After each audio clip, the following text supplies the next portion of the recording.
I'm John M. Quinn, interviewing retired Colonel Buddy Brown of the United States Air Force, who was born in Coalinga, California. Today is May the 24th, 2008, and we're in Del Rio, Texas. Thank you very much, Buddy, for doing this interview with us.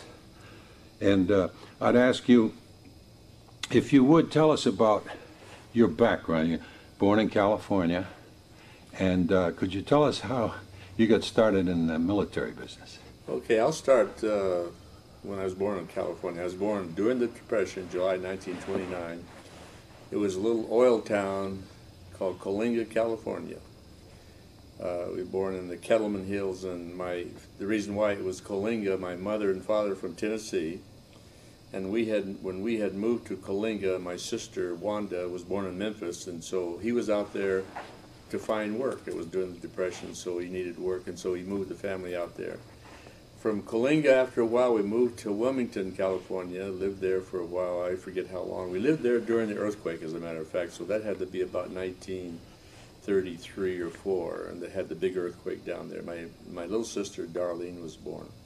From there, we moved to Bakersfield. No, we moved to Hanford, then to Kingsburg, then back to Hanford, and then to Bakersfield. And that I might say my life really started in Bakersfield, because by that time I was probably in the around the 5th grade, and so that's when I'm starting to remember everything. And everything was leaving an impression on me then that I could remember. But anyway, I lived in a little town called Oildale, California, and I went to Standard School, went to Kern County Union High School. I was kind of small then, but nimble, and I took up this one professional tumbler named Bob Butler. I think his name was Bob Butler, taught me tumbling, and we got really good. We put together an act. There was 3 of us plus Bob Butler. We did trampoline, ground tumbling, and what they called Risley work, and we'd go to Santa Monica and put on a show on the beach there. We were always in the parade being clowns, that type of stuff. And during that period of time, of course, I graduated from Standard School and went to Kern County Union High School. Wasn't big enough for football, but I was big enough to make the tumbling team, and also I was on the swimming team, diving. Took a few diving awards in the 1 and 3 meter Very interesting. awards. Yeah. And being a tumbler, that helped me, doing the flips and things in the air. Yeah. At that period of time, about 1948 or 49, I joined the Naval Reserve, which was in town, and went on a couple of cruises that they offered. One I remember in particular was on the USS Shields, and the number is 555. I don't know why that number sticks with me, but that was the number. Were you a seaman? Yeah, it was we had 1 stripe or so, and I remember this was. I felt a little bit easy because they were teaching us on Treasure Island. That's when it was all Navy and everything was really moving around then, about 1950. And the Korean War was on, and so they were looking for people to go in the military. I thought I was going to go into the Navy, and I had plans on doing that. I was going into what they call a V5 program, which when you graduated, you were commissioned, and I was going to go to Pensacola and be a pilot. I always wanted to be a pilot, so I figured, well, go in the Navy. My father was a Marine, and so he was happy that I was going in the service because he enjoyed that. Good. Did he encourage you to go Navy? No, he didn't. Okay. He didn't. He just encouraged me to do what I wanted to do, and and I think everybody hears the same thing from their father or parents. Anything is possible. Just put your mind to it. Right. You can do it. Yeah. So took the cruise, and we went out in the Pacific and dropped a few depth charges and fired the 5-inch guns, and just like we were at war. Was it a 2-week? It was a 2-week cruise, yeah. Then after that, while I was in college, this Air Force team came through, and they were recruiting people to go in the Air Force and be pilots. What college were you in? It was Bakersfield College and then University of California, Bakersfield. And they wanted people to go in, and I told him that, I said, I'm already signed up to be a naval aviator out of Pensacola, and I'm just waiting for a class to start. And they said, well, how long is it going to be? And they told me, or I told them, it's probably going to be over a year. And they said, well, Buddy Brown, if you sign up on the line here, we can get you in the flying class in no time. And, you know, I said, well, I want to fly, I'll sign up. So I went down to the naval station where I think we had a meeting once a week. We met like on Tuesday nights or something, and we had classes and the typical stuff in a reserve unit. And I told them that I joined the Air Force and I want to get a discharge. You had to get a discharge from the Naval Reserve. And it really pissed them off because, you know, they'd spent all that time and all that stuff thinking they got a recruit going into the Navy to be an aviator. And, that's the point on their side to get a recruit, you know, just so like recruiting. Disappointed, to say the least. They were disappointed, and I'd say more pissed than disappointed. I said, well, I'm at that age, it didn't make diddly squat to me. I wanted to fly, you know, and they couldn't get a class. Well, I went to Lackland, and that was before they had all the neat barracks. I remember at Lackland, in the tents, we lived in tents there, and we slept on... What year was this, 51? This was April 1951 when I went into the Air Force. I had to go down and take the exams, of course, and the physical, and they were still trying to get me in another service because when I went to the physical, which was conducted in Los Angeles, somewhere where they had a big centralized place where they did all the physicals for all the services, the guy asked me if I wanted to be a paratrooper. And he said I qualified for that, and I guess it has to do with height and maybe physical and blah, blah, blah. I don't know what it was. But I said, you know, would I still go into the Air Force as a pilot? He said, no, you'd be in the Army then. And I said, no, I don't want to be a paratrooper. So anyway, I went to Lackland, and I think it was 8 or 16 weeks of training there. We graduated from there, and I remember there were 2 of us were going to cadets, and the people were getting various assignments, and then I was assigned to what they call a pre-cadet detachment at Goodfellow Air Force Base, San Angelo, Texas. So we went up there, and I got there in July. As a fact, it was July the 1st weekend. It was the July the 4th weekend in 1951. And so they had us in what they call a pre-cadet detachment.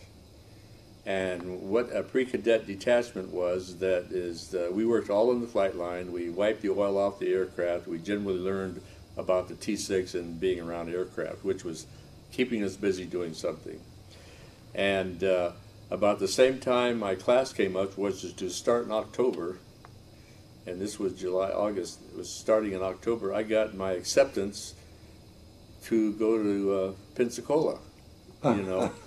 And it was one of those things, the discharge didn't catch up with the paperwork in time, and so that went on through. And so anyway, I was glad of my decision.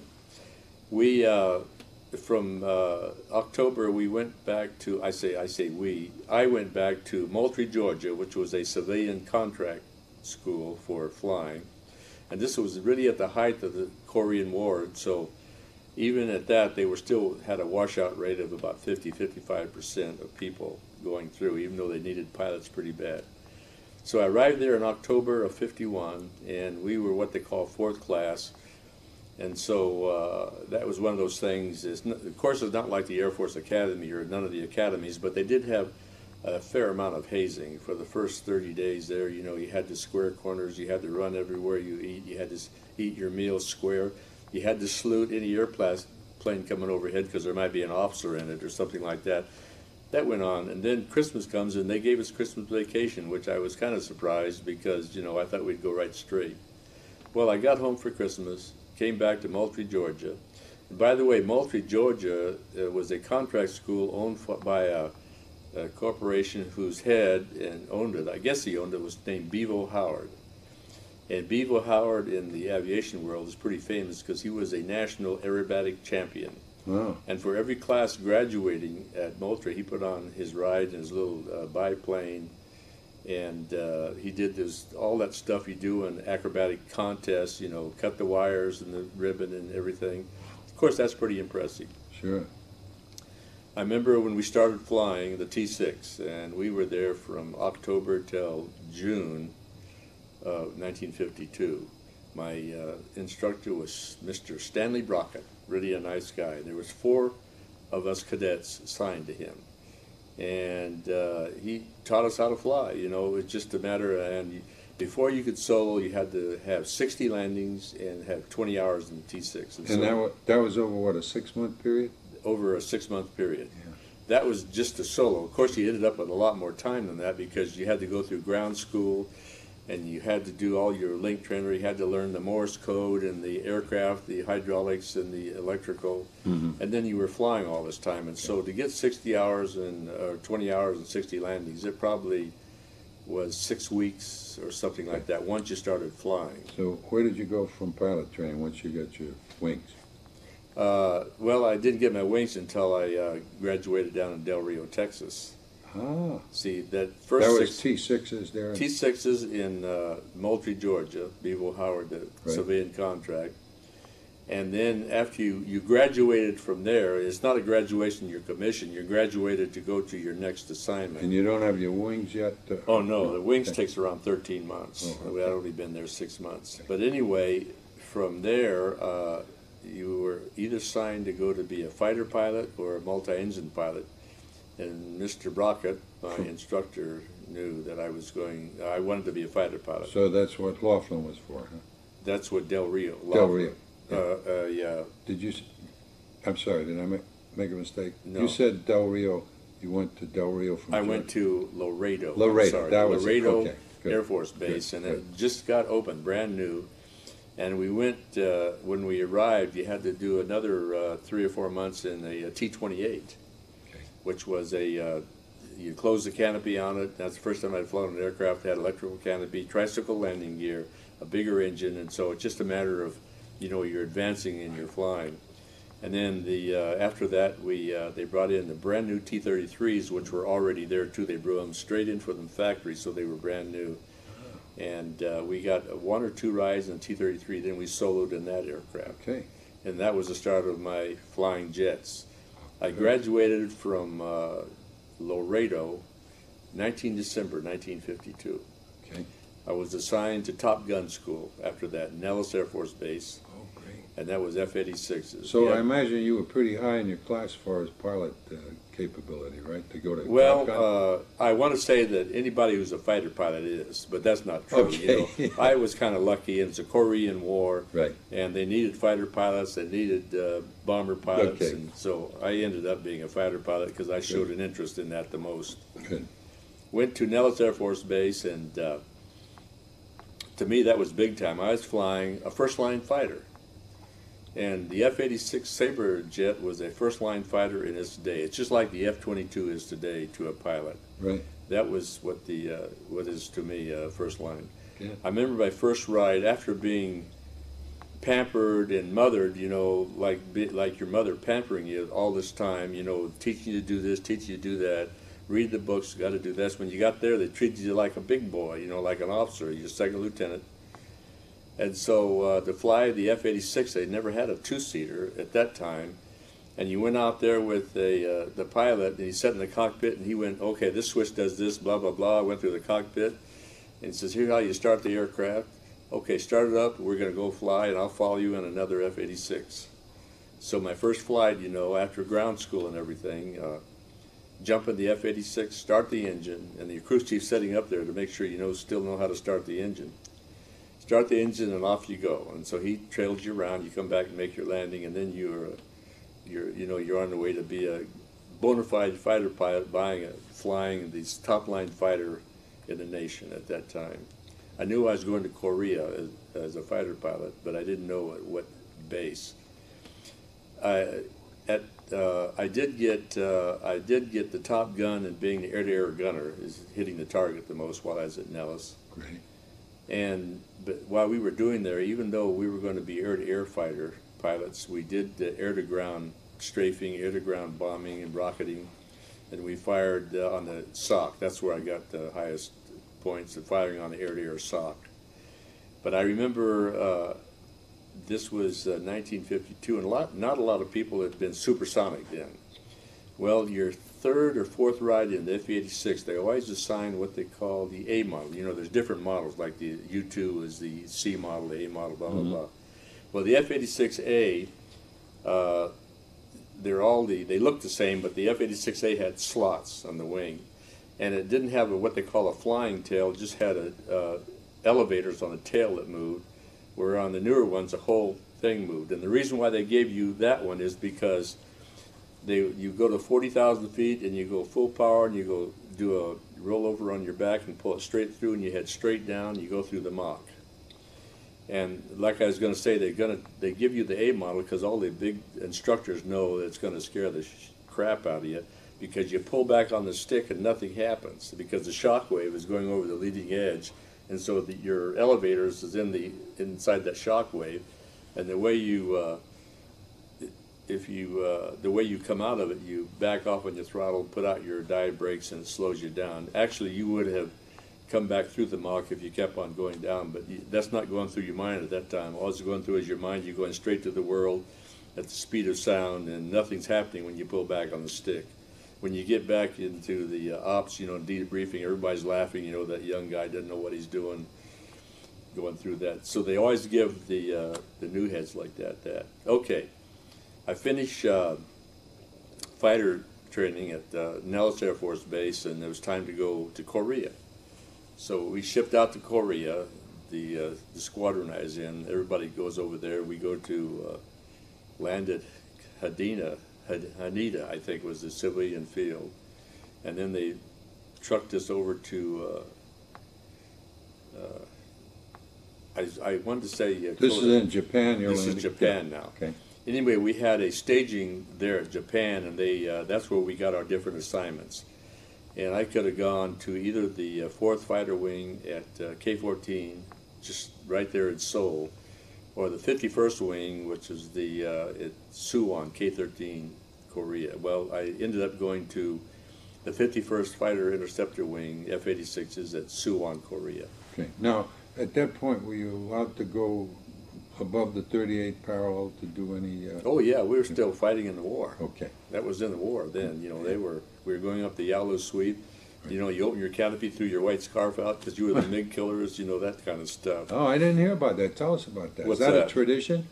What? The white scarf out there? Oh, no, you know, you think of... oh, okay. You know, you think of a World War I fighter pilot, you know, when he has the big scarf flying over the thing there, and he's looking out, you know, he's got oil on his face. Right. But you didn't open the canopy on that. Oh, no, God, okay. no. Well, you have me faked out there for a minute. Yeah, you know, we're the big killers. So anyway, we get into Korea, and we landed at K-13. It was around 2 o'clock in the morning. I remember this. It was pretty chilly that day. We went in, and we go into the supply guy. He gives us some blankets and a pillow. And he says, go down to this tent number, and there was a tent number, and that's where the people were kind of transit, getting ready to come in and go out until everybody woke up the next day. And either way, I remember this very clearly because as I walked in the tent, they had those electric lights over the sides, and there's about 8 bunks, I remember, and there 2 of us were brand new, me and a guy named Don Birch. We were the new heads for the squadron. And there's about 4 guys in there rotating back to the States. Their tour was over, and they were in the squadrons and everything. And they were shooting holes in the tent with their .45. You know, they're happy and they're celebrating. And, you know, we're looking at them, second lieutenants, what's going on?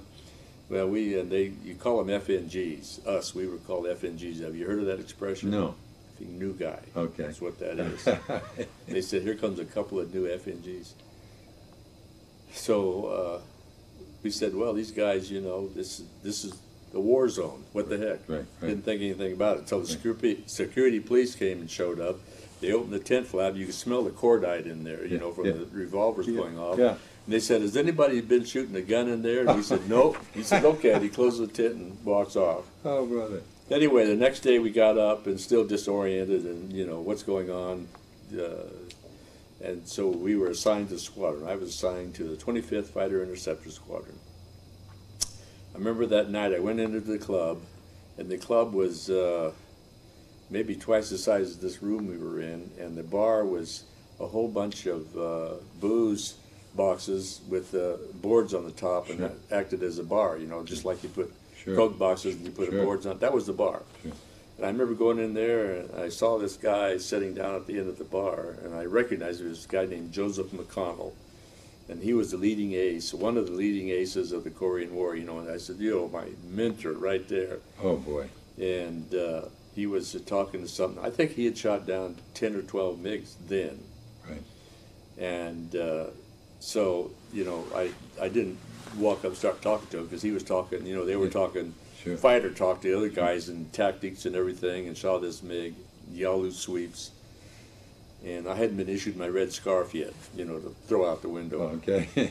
But so anyway, I went down to the squadron the next day. I was assigned Flight B, and my field orientation was with a guy named Hank Buttleman, and he had shot down 7 MiGs. I flew his wing for a while, and got checked out in the F-86, and we had a newer model, and it was called the F model, which the F model had what they call a 6'3" wing. It was 6 inches or 3 inches longer and 6 inches at the chord, Okay. and it had what they called a hard leading edge, so you didn't have the slats anymore. Now, buddy, you're shooting down MiGs, Russian MiGs, right? Mm-hmm. That was your targets. Yeah. Were you doing anything on ground forces?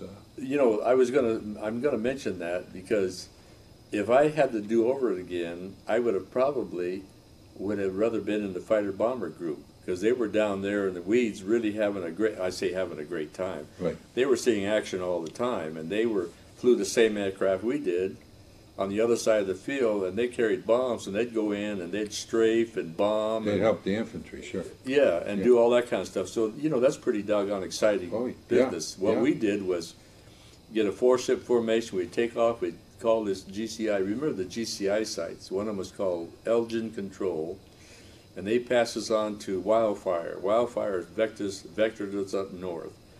We always carried drop tanks, of course, and as we crossed the DMZ, we were at 0.9 Mach, and we were about 35,000 feet. We'd go out to spread formation. You'd arm your guns. You'd fire off a couple of rounds to make sure all 650s were firing. Then you come back in a loose formation, and you went up to the Yalu, and you just had what they call a fighter sweep. You sort of did an orbit until your fuel got down to the point you're heading back home. Some missions it would be, you know, 0. You just fly up there and back. Sure. You know. But you couldn't go across the Yalu. You'd stay Not south. at all. Yeah. You know, that was Right. forgotten. Although. Could you see that's the another MiG? one of those political stupidities. Could you see the MiGs on the other side of the Yalu on the airstrip? No, we were too high. You Okay. couldn't see them. You know, Okay. they were inland from the border a little bit too far. Okay. But one of the tactics that MiGs would do. What altitude were you flying at? 35. 35,000 at Okay. 0.9. And the MiGs, what they did, and they learned this early in the program, is that when we came up, we had our fuel tanks, and the minute we saw the MiGs, we punched off our fuel tanks, you Sure. know, and you jumped up to 0.96, 97 Mach. Uh-huh. You want to have as much speed as you do as an advantage. Good. Well, the MiGs sometimes would come from the Chinese side and make a pass at you, and then go back to China. But as they're coming across the border on the GCI side, on a little island of Yodo, I think it is, Chodo, he would say MiGs at blah, blah, blah at 6 o'clock or 12 o'clock. And so we'd punch off the tanks, and all the tanks would go flying down. So you had radar keeping you posted on what was Where coming the up? MiGs were. Oh, good. Yeah. Now, I want to ask you another one. The MiGs were flown by Russian pilots, Chinese? Well, supposedly Korean, but you had Chinese, but you had some Soviet pilots in there too. Okay. Although, you know, that would something they would never admit, but later Sure. on, you know, when history comes out, they said, oh yeah, we had some Soviet, but they were in there to get training just like everybody else. Sure. So did you rack up any kills yourself? No, I did not. I served my tour. So how long was your tour? So many missions? It was 12 months, 13 months. So you operated all the time? But I must have did good because the war ended when I went there, so I must have ended the war. That was good work, buddy. Thank you. You and Eisenhower did all right. That's right. Now, well, where'd you go from Korea? Okay, Korea, I was everybody's excited, you know, you finish your tour in the war zone, and there's a couple of more interesting stories about K-13.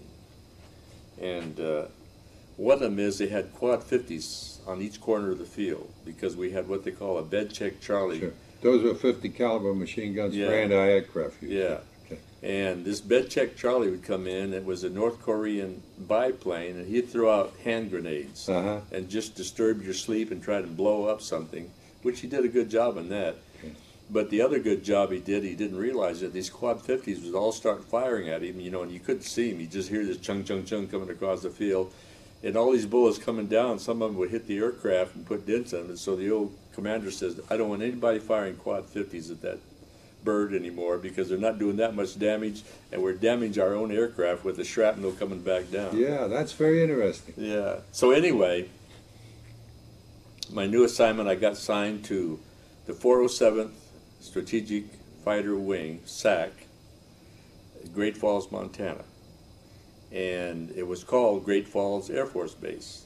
That was before this Colonel Malmstrom got killed. Now you're there in 53, right? Let's see, 52, yeah, 53. Your year got there like April of 54. 54, okay. Okay. All right. Arrived there and get assigned. Well, we couldn't get on base. Second lieutenants are bottom of the priority everything, which is, you know, that's just the way it is. You're still single? No, I was married now. Oh, you got married. Yeah. When was the marriage? I got married right after I graduated. From pilot training? Pilot okay. training. Was that in Nevada or? We got married in Las Vegas. Oh, yeah. all right.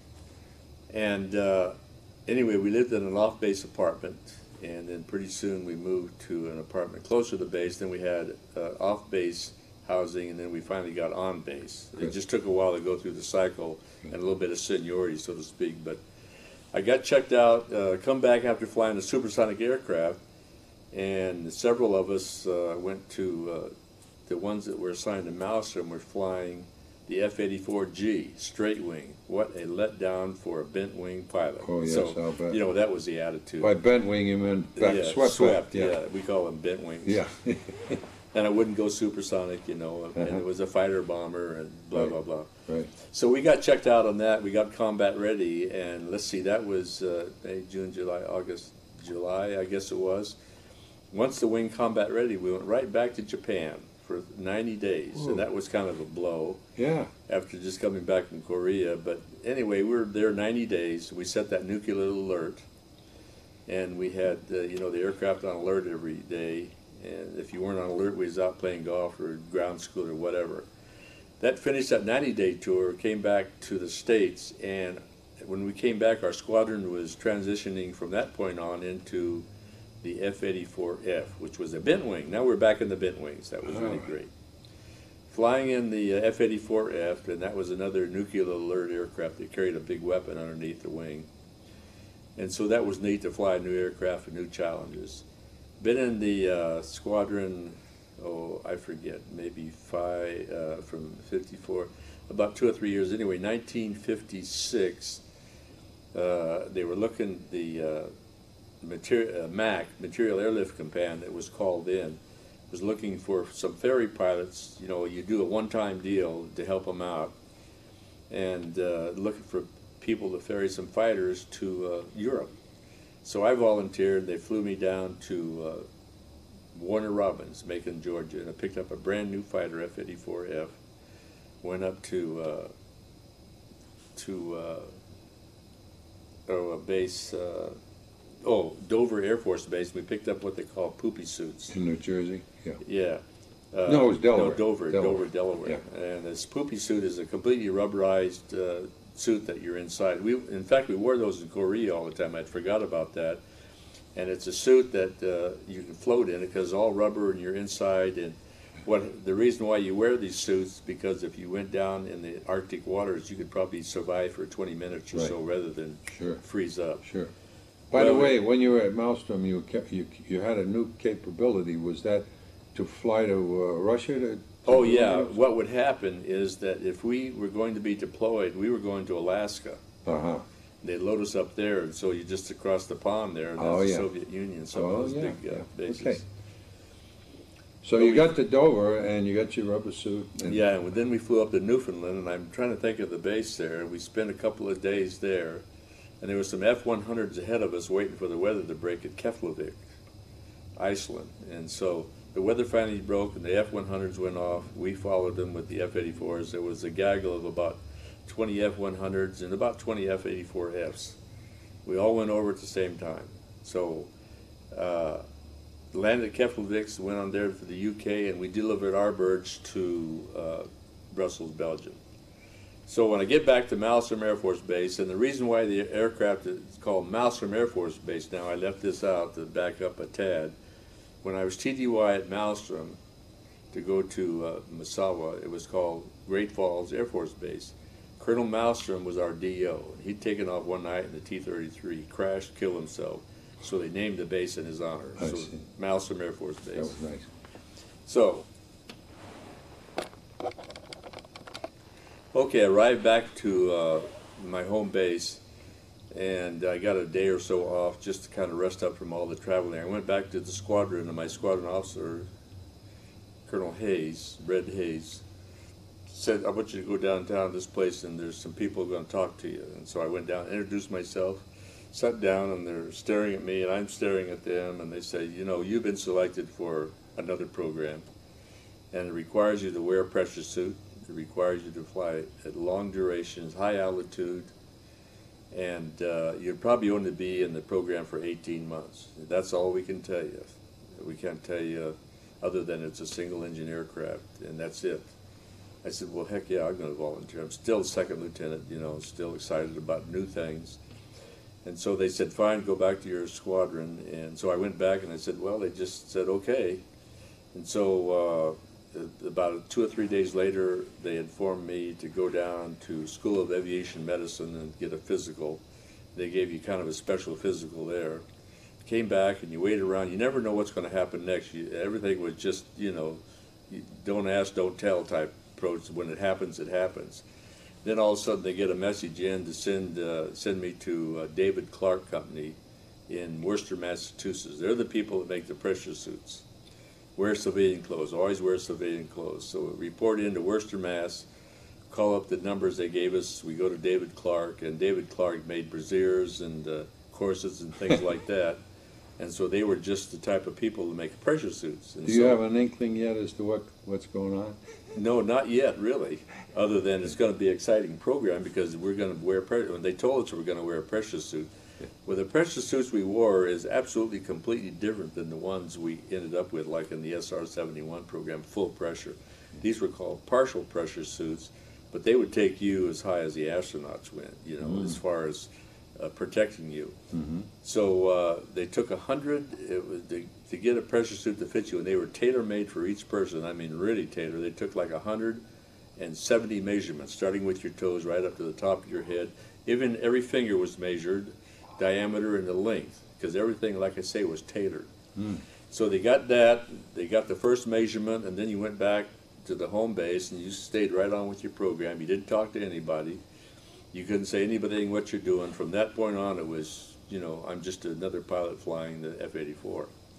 Then we went back again to Worcester, Mass, and you had your first suit fitting. The first suit fitting, they tweaked it up, you know, a little bit here, a little bit tighter here. You went back again, and then you went back for your final fitting. And once the final fitting was done, they made you another suit, so you had 2 suits. But while you were there, they'd put you in their little altitude chamber. They'd run you up to about 125,000 feet, so you'd be comfortable and know what it's like to have a suit blown up, you know, and pulling the helmet down. And they had water. You see the water boiling. And when I say the water boiling, there's an arbitrary line to 64,000 feet called the Armstrong line. Liquid setting in this room, you take it above that, will boil. It's not because it gets hot, it's the partial pressure, you know, just like in the Coke bottle.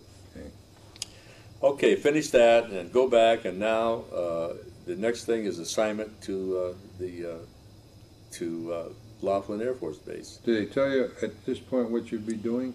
Well, we kind of knew now, because believe it or not, in Aviation Week, somebody got a picture of the U-2, and there was one picture of the U-2 sitting on the ground And it didn't have much to say, but my squadron commander says, "That's the aircraft you're going to fly." That's the first time I realized that's what it was going to be. And I said, "Well, that's great, you know, pressure suit, high altitude, 18 months, what the heck." I said 18 months, but I ended up being in 8 years in the aircraft. But reported into Del Rio, Texas, and the base looked like it was a bare field with a runway and a couple of hangars. There Was that nothing 56, there. 57? 57. 57. I think the base had been here, or an active base reopened probably 6 months or so. Yeah. There was probably 3 or 4 U-2s sitting on the ramp then.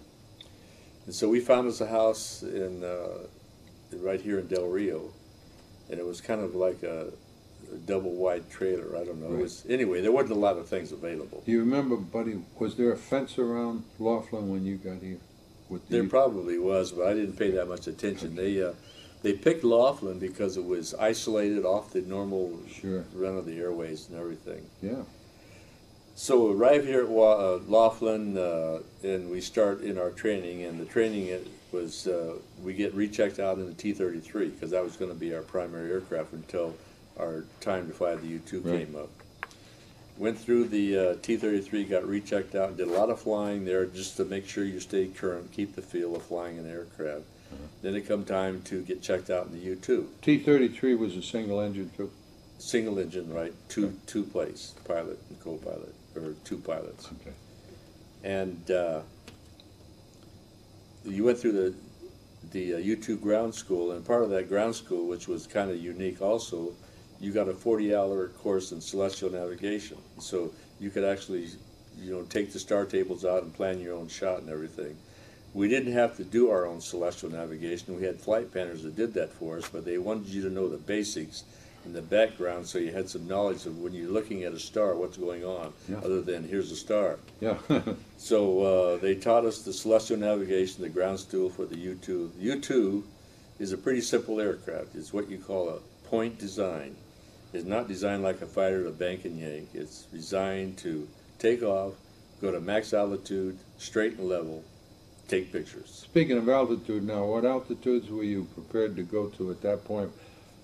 Well, you always went to max altitude in the U-2. And where was that altitude? You started out at around 65, 66,000 feet. How many miles was that?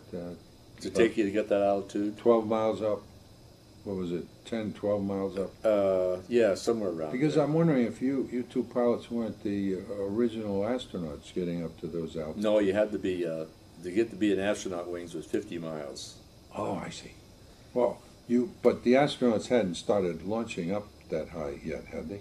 Oh, yeah. No, they hadn't. Okay. No, they didn't so have you guys were the astronauts pioneers for high altitude. That's right. Yeah. We were the first ones flying on a daily basis above 50,000. And anytime ATC would ask us our altitude, we'd just say we're above flight level 500, and that was the end of the conversation because there's no control up above there. All right, that's very interesting. You were pioneers for that high altitude. And also pioneers for in-flight feeding, you know, that toothpaste, tube-sized food that we fed. Oh, yes. Now, Buddy, you talked about training in the U-2. Could you describe how you were trained in the bird itself? Well, you train by reading the checklist, going through the checklist, having an IP or another pilot go out there and go through the checklist with you. You know how to start the aircraft. They told you the flight characteristics of the aircraft. Since there was only a single place, your first flight was a solo flight, and you took off and landed just like the F-86. They did everything they can to prepare you to fly the aircraft.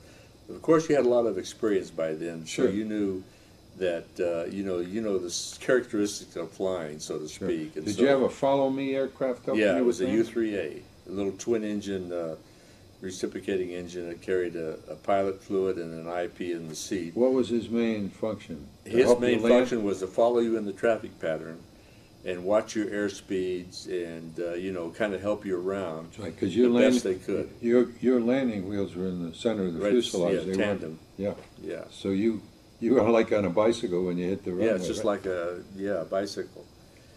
But the first flight is pretty interesting. You don't go to altitude. You only go, you know, just maybe 30,000 feet. Oh, I see. You come down, You make a penetration, you make a couple of low approaches in the pattern just to make sure you got the feel, the speeds, Yeah. and when to bank, when to level out, put your flaps down, gear, blah, blah, blah. Okay. You're being chased, and they're talking to you all the time. Looks great, you know, do this, do that. So on about your third approach, this is your touch and go. Good.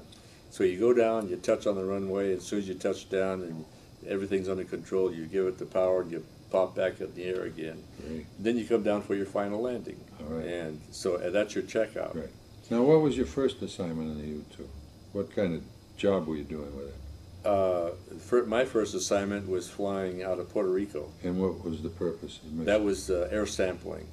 And that was... We would take off an aircraft, go north up above, what the heck is that tropical island there north in the Pacific? Anyway, we'd go north up there, and we'd fly south about down to the equator and back. We were sampling then. And you catch air samples in your... Sampling air. And they catch the particles in filters? Particulate particles in your air filters were about 16 inches in diameter, and you carried, I think, about 6 of those. You put them out in the airstream, and it went through a special duct. The air went through there, and they'd collect any kind of particulate samples. It stuck on this sampler I see. paper. You're looking for radioactive particles? Well, you weren't looking for it. You were collecting what happened to anything that was there. I see. And that was all up at 50,000 or better? That was usually around 65, 70,000. You went always max altitude in the aircraft. And were they doing, was the unit doing that all over the world? All over the world. Alaska, Puerto Rico, Buenos Aires, North Panama. to south patterns? And, Yeah. Yeah.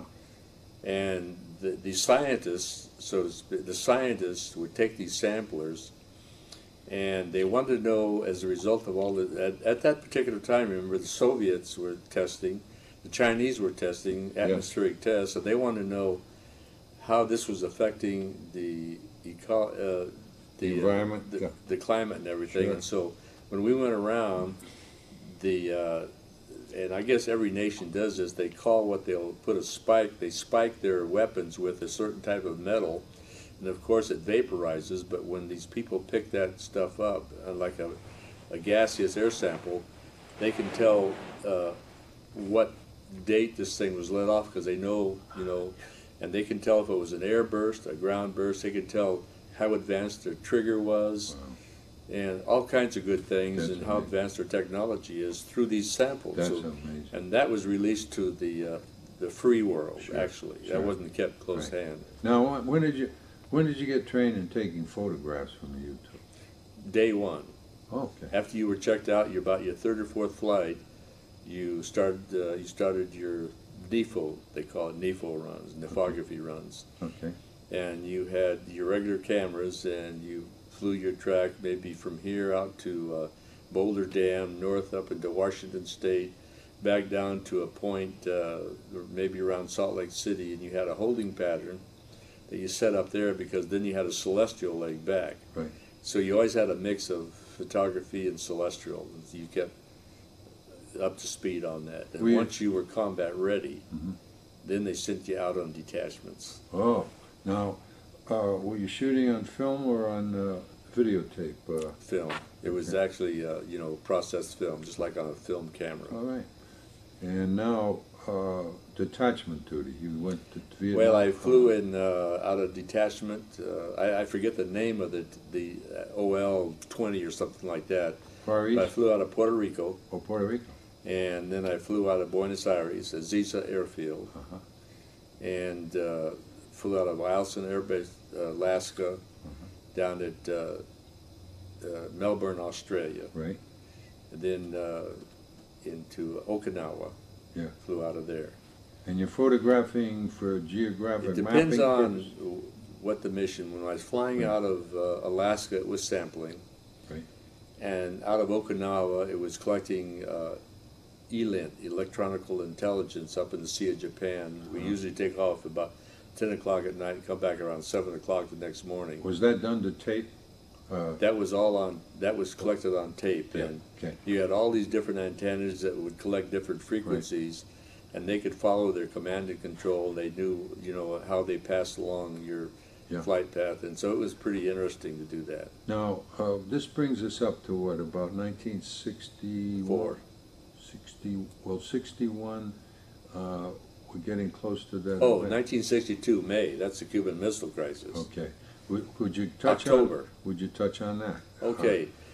I understand they started photographing Cuba sometime before. That's that. right. The CIA did. Right. So then you knew that there were things going on. That's right. You had to get proof. To work up to the Cuban Missile Crisis, the CIA had been flying it, and I jumped on we flew, me and a guy by the name of Jerry McLemore, they flew us out to Edwards Air Force Base for the specific reason to get checked out in the CIA aircraft, the C model they call it. We went out there because the Air Force was going to take over the CIA program. There's some powers higher than me that made the decision that the Air Force is going to do it, a blue suitor in other words. Right.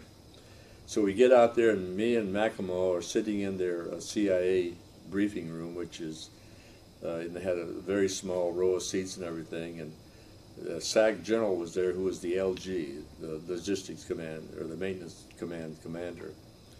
And the arguments got pretty heated between the CIA and the Air Force. And so they finally turned around, because they were really getting pissed at each other. They turned around and they dismissed me and Jerry McLemore. They want us out of the room so we don't hear all this arguing going on. I went back to Laughlin, and I told the navigators, here's what I think's going on, and they realized what's going to happen, so they started doing the mission planning. So a day later... Did they talk to you about Cuba at this point? Or they're telling us now that Okay. go home and get some rest, you'll be briefing, it's going to be the Cuba mission. Okay. So go home and go to bed and break up early in the morning, take off about 4 o'clock, and probably the worst thunderstorm I have ever taken off. Now that's from Edwards in California, right? That was from right here at Laughlin Air Force Base. Oh, with the CIA? No, we were flying the A models. okay. Rudy Anderson and Steve Heiser had flown the CIA birds at a couple of, like the 14th of October, I think. Heiser flew down there, and Anderson. Where did they fly to, in Florida? They flew over Cuba and landed at McCoy. Oh, okay. We took off that morning here, about 4 or 5 of us in the A models, and that the worst thunderstorm, like I said, I've ever seen. Crosswinds, raining, lightning, and everything. I broke out on top about 50,000, flew on down to Cuba and got all the pictures on my track, and the rest of the aircraft got theirs. They came back to Laughlin, and I was programmed to go into McCoy, so I landed there, and that's when we started our... Yeah. I'd been there about 4 or 5 days, and the CIA, Jim Barnes, who we used to fly together, he was a CIA pilot. He came in with a C model, checked me out, and I flew the C model, the CIA bird, from that point on. Okay, continue on. The Cuba mission, it was successful, and we identified, or at least the intelligence people identified the missiles, and it went on there. We lost, the only fatality was Rudy Anderson. Well, we finally got another base assignment. They moved the whole U-2 wing to Tucson, Arizona. Before we go there, could you remember being shot at when you flew over Cuba? With missiles? Well, you had systems in your aircraft that would told you when you were being shot at or when they were painting your aircraft. It was called a System 12. Right. You didn't have any experience with somebody shooting missiles at you. Yeah. You did? Everybody did. Oh, SAMs are coming up at you. Well, they weren't, coming up, but every once in a while, one would pop off, and it wasn't any concern. We figured, they couldn't reach us because we're so high, and we have defensive systems that might walk the missile off, which proved to be not really true because Andy was shot down. Right. Because they had somebody a little smarter than the Cubans work the missiles, and they had a more updated electronic system that we didn't realize that, but the CIA birds were a little bit more up to date on that. Anyway, yeah, you're always concerned but not really scared. Okay. And I think it's a good thing to be a little bit scared and a little bit tense because I think you're keyed up more and you have a little better reaction to things. But those pictures that you got alerted the entire defense mechanism, bombers and everything else for World War III, right? Or to stand by, if the negotiations don't work, then we're in deep yogurt. That was deep trouble. So go on, buddy. We're going to Tucson with... okay, we're at Tucson now, and then... That was in 1963. Yeah. Okay. And let's see, I remember went to, then from there, my last overseas assignment for the U-2 program, I was flying out of Bien Hoa, Vietnam, and we were flying up in Hanoi and taking all kinds of pictures there all the time. And so that was a good tour. That was only 90 days, but nevertheless, it was, you know, it was a good tour, combat tour, and they shoot at you up there all the time. So I came back to the States, and back at Tucson, Davis-Monthan, and I'm interviewed again for another program. This time it was called the SR-71, and they call it the Blackbird. And I knew what it was, but I didn't know that much about it other than it went high and went fast. So I was interviewed for that, and as a result of that interview, they sent me out to Randolph Air Force Base, and I got checked out in the T-28 because that's going to be our companion trainer. Got checked out on that, come back here, and got transferred to Beale Air Force Base. Went through the simulator up there at Beale, got checked out in the SR-71, and became an instructor pilot in it. Now that was for reconnaissance, photography, and so forth, but not air sampling, right? No sampling at all in the thing. It was air it was electronic intelligence, radar, and photographic. Okay. So go on. So I got my check out. I had about 100 or so hours in the simulator, and I felt more comfortable in that aircraft, I guess, than about any aircraft I've flown, because I had so much simulator time. And of course, everybody did. Yeah. We went through the ground school, which was pretty interesting because Ben Rich, who ended up being a president of the company after Kelly Johnson passed away, he taught us the inlets. And so the people who actually designed the systems came up there and gave us the ground school. Good. So that was a big plus. And this was at Beale in California. Beale, that's Beale right. Air Force Base, California. And so we were flying the missions there, a training mission there. You would take off from Beale, you'd go out to the Pacific and refuel. And they wanted you about 75,000 feet or 70,000 feet when you were supersonic, because that shock wave on the ground wasn't quite as much of an overpressure at the higher altitudes. You go up and fly to Washington and maybe back to Montana or Nebraska, Kansas, Texas, and back to here, and you're only talking about an hour round trip. The SR-71, of course, came to be a pretty famous aircraft. You flew, every place you went Mach 3. That's about 2,200 miles an hour, and that's the speed of a 30-06 bullet is around 3,200 feet per second, and the aircraft that we were flying was going about 3,300 feet per second. So you're going faster than a 30-06 bullet. So at what speed does the sonic boom occur? At Mach 1, at altitude, 761 miles an hour at ground level. And so if you're at higher altitudes, the shock wave is not as... the higher it is, the shock wave is not much of it's not as much overpressure. It's all in overpressure. I see. At the lower altitudes, if the louder it is. Yeah, the louder and the more destructive it is. All right. But anyway, my first detachment on the SR-71. Let me go back to the U-2. I flew a U-2 from the States to Bien Hoa. It took me, to Okinawa. It took around 5 days. We phased through Hawaii, Wake Island, and into Okinawa. We weren't in a big hurry. And how long a flight was that you're in that cockpit in your pressure suit? 8 hours? Well, 6 hours? It depends on how long the flight is, of course, but on an 8-hour mission, you will have the pressure suit on 10 or 11 hours. And that's the U-2? That's the U-2. Right, okay. Well, anyway, it took around 5 days to fly from Laughlin Air Force Base. I took off from there, went to Hawaii, Wake Island, and then on into Okinawa. Okay. I flew the first SR-71 from Beale Air Force Base to start our detachment at Kadena. That's Okinawa. That's Okinawa. Yeah. And we were taking over again a CIA program. They were flying the A-12s, A-11s. Photography, was it, primarily? Yeah. And that flight in the SR-71, the reason why I bring up the U-2 and the SR-71 at the speed it goes. That's interesting, yeah. It is that it took me just a little over 4.5 hours to cross the Pacific. Okay. So that's pretty impressive. It is. You go a long ways in a short period of time. That's right. There's a couple of things that are very peculiar about flying at those speeds is that, of course, we're flying in full pressure suits now, and I have what they call an RSO, who's sitting behind me. He's running the computers, and he's sending the information up to me, talking to me on the computers.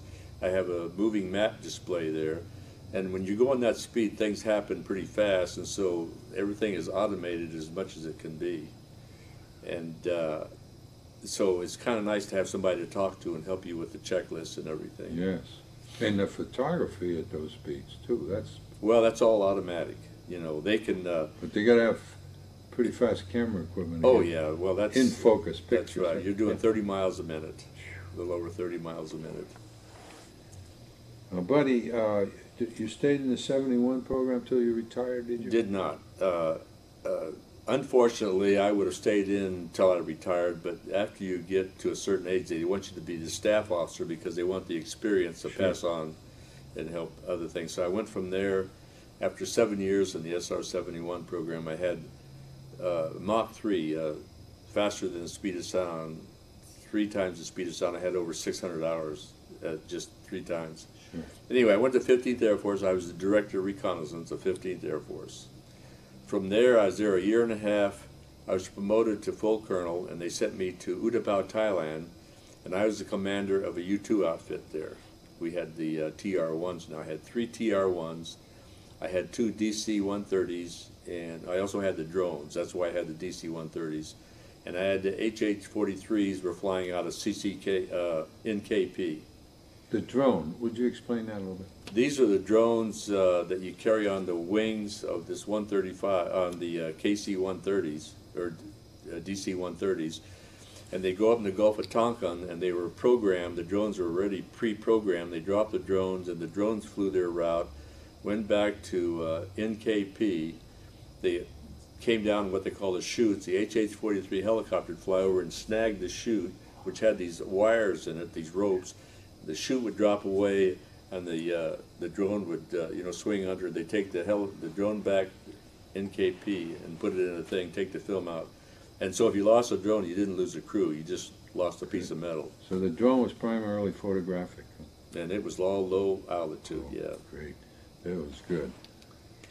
So go on from there with your career now. Okay, I went, after I finished, that was a 12-month tour. I came back to the States. I was the director of aeronautical requirements at SAC headquarters Offutt. I was there about 2.5 years. I was reassigned to U.S. UCOM, which was in Weihingen, Germany, which is a little town just outside of Stuttgart. I was there for a couple of years. I was J3 JRC, that's Operations Joint Reconnaissance Center. I ran the reconnaissance programs for Europe. I came back to Offutt Air Force Base, and I was assigned as Director of Reconnaissance for Strategic Air Command. From there, I retired in February 1983. Just about a month or so before I retired, Ben Rich and Kelly Johnson came through SAC, and they were briefing on a new potential possibility. They wanted to fly with the SR-71, and he asked me if I wanted to work for Lockheed. Okay. And I said, you bet. And so Lockheed hired me. I went to Lockheed Skunk Works. I worked there almost 15 years and retired. Right. But while I was there, I was back on the SR-71 and U-2 program and an advisor to NASA on their hypersonic programs. Wonderful. Well, congratulations, buddy, on a wonderful career. And you're living now in Tennessee? Knoxville, Tennessee, redneck country. Well, The congratulations. Bible Belt. And it's a privilege to talk to you. Thank you for sharing all this information with us.